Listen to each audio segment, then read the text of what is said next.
Mga ka-sports, mainit-init ang usapan ngayon dahil bukod sa papalapit na ang 2026 PBA Commissioner's Cup Playoffs, may malaking balita rin tungkol kina Kai Sotto, Keffer Rabena at posibleng paglipat ng ilang B-League imports papunta daw sa KBL. At syempre usap-usapan na rin ngayon kung dapat bang pabalikin sa Gilas Pilipinas si Keffer Rabena matapos ang kanyang solid niyang performance sa Japan B-League. Pero teka, may tsansa pa ba talaga siyang makabalik sa sistema ni Coach Tim Cone? At bakit possible raw na umalis si Kai Sotto sa Japan? Yan po ang pag-uusapan natin ngayon mga sports, kaya tapusin ninyo ang video nito dahil sobrang interesting ito. Kung trip mo po ang ganitong content, paiwan ng follow at pa-subscribe na din. Tara po, simulan na natin.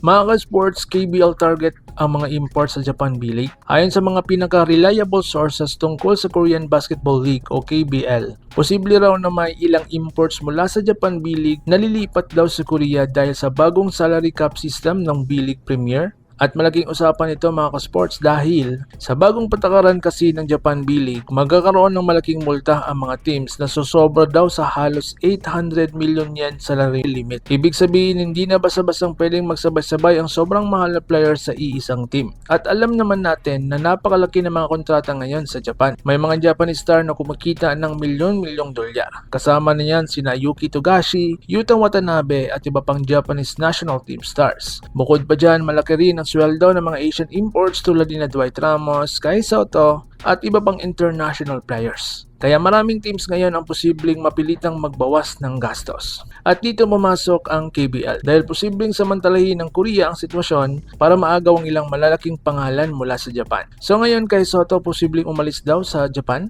Ngayon isa sa mga pinaka-pinag-uusapan ay si Kaiju dahil habang tumataas ang value niya bilang international player, mas nagiging komplikado rin ang magiging future niya sa B-League. Pero may magandang side rin ito para kay Kai. Dahil kapag lalo siyang nagpakitang gila sa Gilas Pilipinas laban sa mga powerhouse team tulad ng Aussie at Kiwis, posible pang tumaas ang kanyang market value. At tandaan natin mga sports hindi lang Japan ang may interest kay Kai. May posibilidad din na makatanggap siya ng mas malaking offer mula sa KBL, makabalik sa US basketball system o kaya'y makatanggap ng two-way NBA contract. Lalo na kung maganda ang pinakita niya sa NBA Summer League, preseason camps o international tournaments. At huwag natin kalimutan ang US NCAA NIL opportunities. Sa panahon ngayon, milyon-milyong dolyar na rin ang kinikita ng ibang college athletes sa Amerika dahil sa name, image at likeness deal.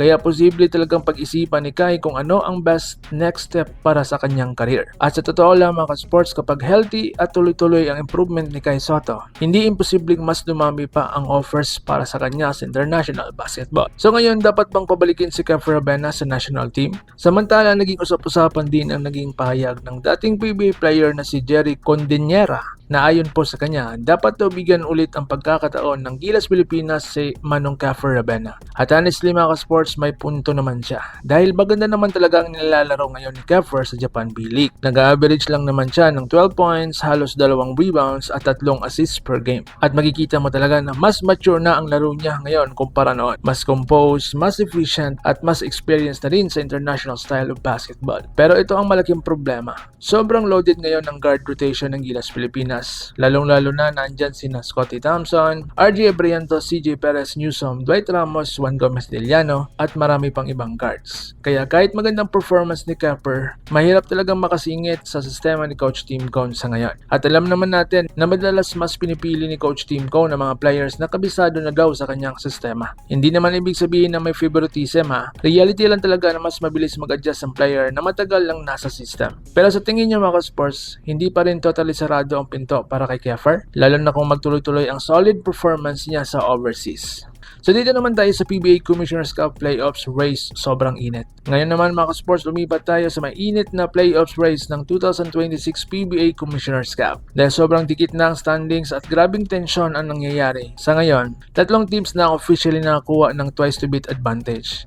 At ang number 1 seed ay ang NLEX Road Warriors. Ang ganda ng kanilang conference, solid ang chemistry, magandang depensa at consistent ng kanilang system. Pero ayon kay Coach Jong Ochiko, elimination pa lang daw ito at tama naman siya. Dahil ilang beses na rin nating nakita noon na kahit top seed ang isang team, bigla rin silang natatanggal ng maaga sa playoffs. Kaya malaking challenge ngayon para sa NLEX kung paano nila mapapanatili ang momentum hanggang playoffs. Kasama rin ang secured na twice to beat ang Barangay Ginebra at ang Rain or Shine. Habang ang Meralco Bulls man ay nasa alanganing 4th spot at dito lalong umiinit ang laban dahil kapag natalo pang Meralco sa kanilang huling dalawang games, posibleng magkaroon ng 4-way tie kasama ang Magnolia, TNT, Phoenix at San Miguel. At kapag nangyari yan, siguradong kaguluhan sa quotient at tiebreakers. Kaya halos lahat ng teams ngayon ay umaasang matalo ang Meralco. Pero may advantage pa rin ang Bolsa dahil ang isa nilang natitirang laban ay kontra Terra Firma na kasalukuyang nasa losing streak. So ngayon, TNT versus Ginebra classic matchup. Isa sa pinakaabangan sa huling araw ng elimination ay ang TNT kontra Ginebra. Kaya sobrang excited talaga ang magiging ending ng Commissioner's Cup na ito.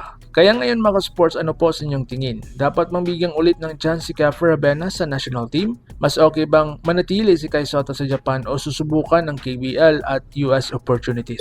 Sino sa tingin ninyo ang papasok sa top 4 ng PBA Commissioner's Cup? Comment nyo sa baba mga sports ang iyong hinaing at babasahin ko yan. At kung gusto nyo pa ng mas maraming basketball updates, Gilas News, PBA updates at international basketball content, huwag kalimutang mag-like, subscribe at pindutin ang notification bell para updated tayo pareho sa mga ganitong uploads. Laban Pilipinas, puso, supano. Ingat po kayo. Going up against Abarrientos.